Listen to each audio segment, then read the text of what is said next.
Соловьев украл 615 миллионов, за которые он не отчитался.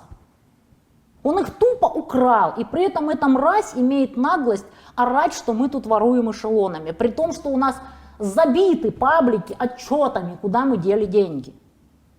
Но вот эта история действительно вот с этой вечеринкой и вообще с иноагентом. Пугачева сейчас записала новую песню под Гуцериева, и что она хочет вроде как вернуться.